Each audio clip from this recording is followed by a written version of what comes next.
வணக்கம். நான் ஜெயலக்ஷ்மி ஜெயா சர்வா astrology research சென்டர்லேருந்து இந்த பதிவு ஆஷாட நவராத்திரி 2024 அதிலும் ஆஷாட பஞ்சமி 5வது நாள். இந்த 5வது நாள் பார்த்திங்கன்னா அம்மா நம்ம வீட்டுக்கு தங்க மழை பொழியறதுக்காக கட்டாயமாக வைஷ்ணவியாக வருவாங்க. இந்த வைஷ்ணவி யார் அப்படின்னு பார்த்திங்கன்னா மகாலட்சுமியோட இன்னொரு ஸ்வரூபம். ஸோ வைஷ்ணவி வழிபாடு ஆஷாட பஞ்சமி நன்னு நம்ம வாராகிய வழிபாடு செய்யும் பொழுது நிச்சயமாக அடுத்த வருடத்திற்குள் உங்கள் வீட்டுக்குள்ளே கட்டாயம் ஒரு தங்க நகை சேர்க்கை அப்படிங்கிறது நடக்குங்க. ஸோ இதை நான் ப்ராக்டிக்கலாக எவ்ரி இயர் பார்த்துக்கிட்டு இருக்கேன். ஆஷாட பஞ்சமி நன்னு ஏதாவது நீங்கள் யூஸ் பண்ணக்கூடிய இது புது நகை போடணுன்னு இல்லை, நீங்கள் ஏற்கனவே போட்டுட்ருக்க ஏதாவது ஒரு தங்க நகை, ஒரு சின்ன ஒரு மூக்குத்தியாவது வாராகியோட முகத்தில் நீங்கள் வச்சுட்டிங்கன்னா கம்பல்சரி அடுத்த வருஷத்துக்குள்ளே நீங்கள் ஆசைப்பட்ட நகையே கிடைக்குது. எனக்கு தெரிஞ்சு அதிகபட்சமாக 10 சவர நகை கிடைச்ச கிளைண்ட்டெல்லாம் தெரியும். ஸோ நிறைய பேருக்கு மேடம் ஒரு பொட்டு தங்கம் கூட எனக்கு இல்லை, ஆனால் அம்மா கிட்ட நான் வேண்டிக்கிட்டு ஆஷாட பஞ்சமி நன்னு ஒரு சின்ன மூக்குத்தி தான் நான் வச்சேன். ஆனால் இன்றைக்கி எனக்கு 10 சவரம் நெக்லஸ்ஸு ஆரம் எல்லாமே என்னோடய கணவர் வாங்கி கொடுக்குற அளவுக்கு அம்மா ஒரு பணத்தை கொடுத்தாங்க. அது நேர்மையான முறை, அதுதாங்க ஹைலைட்டு. இந்த அதாவது அம்மாவுடைய ஆசீர்வாதம் எப்படி தெரியுமா இருக்கும், வாராகி நமக்கு கொடுக்கக்கூடிய எல்லா பொருட்களுமே அது தலைமுறையாக நிற்கும். அது மாதிரி ஒரு நேர்மையாக சேர்க்கையை தான் அம்மா கொடுப்பாங்க. என்னைக்கு வருது அப்படின்னு பார்த்தீங்கன்னா 10/7/2024 புதன்கிழமை. நார்மலாகவே சொல்லுவாங்க பொண்ணு கிடைச்சாலும் புதன் கிடைக்காது. தயவு செய்து யாருமே இந்த புதன்கிழமையில் வரக்கூடிய இந்த ஆஷாட பஞ்சமி வைஷ்ணவி வழிபாடு ப்ளீஸ் மிஸ் பண்ணாதீங்க. நான் நிறைய பொருட்கள் சொல்கிறேன். நிறைய பொருட்களை என்னால் பண்ண முடியலனா கூட சிம்பிளாக உங்ககிட்ட இருக்க ஒரே ஒரு தங்க நகை, அது ஒரு குண்டு மணி இருந்தால் கூட பரவாயில்ல. சப்போஸ் என்கிட்ட தங்க நகையே இல்லை மேடம், சுத்தமாக இல்லை, நான் என்ன பண்ணுறது, ஏதாவது ஒரு கவரிங் நகையை தங்கமாக நினச்சி கூட நீங்கள் வாராகிக்கு போட்டுருங்க. கட்டாயமாக அடுத்த வருஷம் நீங்கள் தங்க நகை போடக்கூடிய ஒரு பிரார்த்தத்தை அம்மா கொடுப்பா. அதாவது இல்லாதவங்களுக்கு இந்த கவரிங் நகையுமே அம்மா தங்க நகையாக கன்சிடர் பண்ணி அந்த தங்க மழை பொழிவாங்க. எந்த டவுட்டும் இல்லை. பட் கம்பல்சரி அம்மாவுக்கு நகை போடணும். ரெண்டாவது பார்த்தீங்கன்னா ஒரு டம்ளர் தண்ணி வைங்க, ஒரு பூவை போட்டுட்டு நீங்கள் மனசார வேண்டிக்குங்க. நான் சொல்லக்கூடிய பொருட்கள் முடிஞ்ச அளவுக்கு ட்ரை பண்ணுங்கள், இல்லைனாலும் தவறு இல்லை. ஆனால் ஒரே ஒரு நெல்லிக்காய் வைக்கணும். அது நீங்கள் ஃப்ரெஷ்ஷாக நெல்லிக்காய் வச்சாலும் சரி, இல்லைனா கடையில் 10 ரூபா தாங்க தேன் நெல்லின்னு விற்பாங்க. அந்த ஒரே அது நாட்டு மருந்து கடையில் இருக்குது, மளிகை கடையில் இருக்குது, எல்லா கடையிலும் அவைலபிள். அந்த ஒரு தேன் நெல்லியாவது வச்சுட்டு நீங்கள் மானசீகமாக அம்மா கிட்ட வழிபாடு செய்யுங்க. கட்டாயமாக தங்க மழை பொழியும். ரைட்டு. பார்த்தீங்கன்னா இந்த 5வது நாள் பஞ்சமி திதி வரும். பஞ்சமி திதிக்குரிய தேவதை வைஷ்ணவி, மகாலட்சுமியோட இன்னொரு ஸ்வரூபம். என்ன கிரகம் அப்படின்னு பார்த்தீங்கன்னா குரு தான். குருவோட கிரகம் அப்படின்னும் போது குருவுடைய கர்மப்பதிவுகள் கொண்ட நட்சத்திரங்கள் உத்திராட நட்சத்திரக்காரர்கள், அஸ்த நட்சத்திரக்காரர்கள், மிருகசீட நட்சத்திரக்காரர்கள் யாராவது உங்கள் குடும்பத்தில் இருந்தாங்கன்னா அவங்க வழிபாடு செய்யும்பொழுது ஆட்டோமேட்டிக்காக அந்த குருதோஷம்னு சொல்லுவாங்க, குழந்தையில கை வைக்கும் அந்த குருதோஷத்தை கட்டாயமாக நிவர்த்தி பண்ணிடுவாங்க அம்மா. என்ன பூ கொண்டு அம்மாவை நீங்கள் அர்ச்சனை பண்ணணும் அப்படின்னு பார்த்தீங்கன்னா செவ்வரளி பூ. இந்த செவ்வரளி பூ லைட் கலராகவும் இருக்கலாம், இல்லை டார்க் கலராகவும் இருக்கலாம், எந்த கலர்னாகவும் இருக்கலாம். சப்போஸ் செவ்வரளிலாம் கிடைக்கல அப்படின்னா தாமரை மலர் கொண்டு கூட நீங்கள் அர்ச்சனை பண்ணலாம். என்னென்னா பிங்க் கலரில் இருக்கணும்.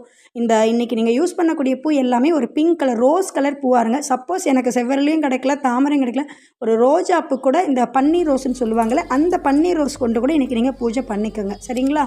அடுத்தது அர்ச்சனை பார்த்தீங்கன்னா திருநீற்று பச்சையிலை கொண்டு அர்ச்சனை பண்ணணும். திருநீற்று பச்சையிலை நிறைய வீடுகளில் வச்சுருப்பீங்க. சப்போஸ் எங்களுக்கெல்லாம் கிடைக்கலன்னா ஒன்றும் ஃபீல் பண்ண வேண்டாம். மா இலை இருக்குது பார்த்தீங்களா, அந்த மா இலை ஒவ்வொரு இலையாக வச்சு நீங்கள் வழிபாடு செய்யும் பொழுது ஆட்டோமேட்டிக்காக உங்களுக்கு அந்த அர்ச்சனைக்குரிய பலன் கிடச்சிரும். பழம் மாதுளம் பழம் வைக்கணும். மாதுளம் பழத்துக்கு கூட கம்பல்சரி நெல்லிக்காய் வைக்கணும். நெல்லிக்காய் கிடைக்கலன்னா தேன் நெல்லி சொன்ன மாதிரி 10 ரூபா தான். ஸோ அதை வாங்கியுமே வச்சுருங்க. இந்த நெல்லிக்காய் ஏன் வைக்கிறோம் அப்படின்னா உங்கள் எல்லாருக்குமே தெரியும், ஆதிசங்கரர் ஒரே ஒரு நெல்லிக்காய் கொடுத்ததுக்காக தான் தங்கமலை பொழிய வச்சார். ஸோ நம்ம வீடுகளிலும் தங்கமலை பொழிய என்னங்க இன்றைக்கி விற்கிற விலைவாசியில் தங்கமழைலாம் பொழியுமானா இல்லை. தங்கமழை பொழிய வேணாம், குறைந்தபட்சம் நம்மளுடைய வீட்டில் இருக்கக்கூடிய பெண்களுக்கு ஒரு காது, மூக்கு, கைக்கு கழுத்துக்கு நகை கிடைச்சாலே போதும். ஸோ சராசரி தேவை நிச்சயமாக அம்மா கொடுத்துருவாங்க. ஒரு கல்யாண வயசில் பொண்ணு இருக்குன்னா அந்த கல்யாண வயசில் இருக்க பொண்ணுக்கு நிச்சயமாக ஒரு 10 இல்லை 20 சவரம் மாதிரி நமக்கு நகை சேரணும். அதுக்கான ஒரு மணி சோர்ஸை அம்மா கொடுத்துருவாங்க. நீங்கள் நகை வாங்குவீங்க. தேவைக்கு நம்மளோட தேவை என்னவோ அந்த தேவைகளை கட்டாயமாக அம்மா நேர்மையான முறையில் நிறைவேற்றி வைப்பாங்க. ஸோ கட்டாயமாக தங்க நகை அப்படிங்கிறது சேர்க்கை ஏற்படும். அபிஷேகம் பார்த்திங்கன்னா சந்தனத்தால் அபிஷேகம் பண்ணுங்கள். ஏன்னா அந்த குருதோஷம் அப்படின்னும் போது இந்த குழந்தை பிரச்சனைகள் வரும். அந்த குழந்தை பிரச்சனை நிவர்த்தி பண்ணுறதுக்காக தான் சந்தான பிராத்தம் கிடைக்கிறதுக்காக சந்தன அபிஷேகம் பண்ணுறோம். ரைஸ் வந்து பார்த்திங்கன்னா கல்கண்டு சாதம் இல்லைன்னா பால் சாதம்னு சொல்லுவாங்க, இல்லைனா பால் பொங்கல்னு சொல்லுவாங்க. கம்பல்சரி இந்த சாதம் பண்ணும்பொழுது அதில் நெய்யும் முந்திரியும் சேருங்க. நிறைய சேர்க்கணும் இல்லை, கொஞ்சமாவது சேருங்க. ஏன்னா அந்த மகாலட்சுமியோட கடாட்சத்துக்காக இதெல்லாம் பண்ணுறோம். கல்கண்டு சாதம் ஒன்றுமே இல்லை, ஒரு பாலை நல்லா, சப்போஸ் எனக்கு இதெல்லாம் டைம் இல்லை, வெறும் சாதத்தில் ஒரு பாலை மிக்ஸ் பண்ணிவிட்டு அதில் நீங்கள் சர்க்கரையை மிக்ஸ் பண்ணிவிட்டு வச்சா கூட ஓகே தான். ஒரே ஒரு ஸ்பூனாவது நெய் விட்டுருங்க, சரியா? ஸோ இப்படி நீங்கள் மிக்ஸ் பண்ணி வச்சாலும் ரைட்டு தான். தெரிஞ்சவங்க இந்த பால் பொங்கலோ கல்கண்டு சாதமோ செய்யுங்க, ஒன்றும் கிடையாதுங்க. சாதம் பண்ணும்பொழுது தண்ணி ஒரு சப்போஸ் வந்து ஒரு 1/2 டம்ளர் சாதத்துக்கு நான் 2 டம்ளர் தண்ணி வைக்க போகிறேன் அப்படின்னா 1 டம்ளர் பாலாக இருக்கணும், 1 டம்ளர் வந்துட்டு தண்ணியாக இருக்கணும். ஸோ அந்த ஈக்குவல் ரேஷியோவில் நீங்கள் தண்ணியும் பாலும் ஆட் பண்ணி செய்கிறது தான் அந்த பால் சாதம்.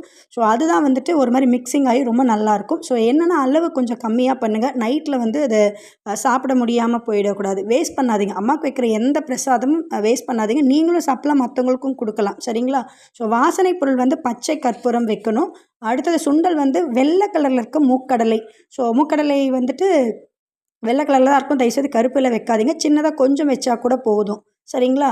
அடுத்தது வந்துட்டு பார்த்தீங்கன்னா, நான் ஆஃபீஸ் போகிறேன் மேடம், என்னால் சட்டுன்னு வந்து ஊற வைக்கல, பண்ணலை, ஒன்றுமே பிரச்சனை இல்லைங்க. ஜஸ்ட்டு வந்துட்டு நீங்கள் வெறும் சட்டியில் அந்த மூக்கடலையை வறுத்துட்டு அதுக்கப்புறம் ஒரு மணி நேரம் ஊற வச்சுட்டு நீங்கள் குக்கரில் வேக வச்சிங்கன்னா ரொம்ப நல்லாவே வந்து சுண்டல் வந்து வெந்துடும், சரிங்களா? இது ஒரு சிம்பிள் டிப்ஸ். ஒரு மணி நேரம் நீங்கள் அம்மாவுக்கு அலங்காரம்லாம் முடிக்கிறதுக்குள்ளே இதை நம்ம செஞ்சிடலாம். அடுத்தது பார்த்திங்கன்னா, இன்றைக்கி வந்துட்டு வாராகியுடைய மாலையில் வாராளி ராகம்னு ஒரு ராகம் உண்டு. ஸோ அதை நான் தனியாக ஷார்ட்ஸில் போட்டுறேன், அந்த பாடலை பாடிக்குங்க.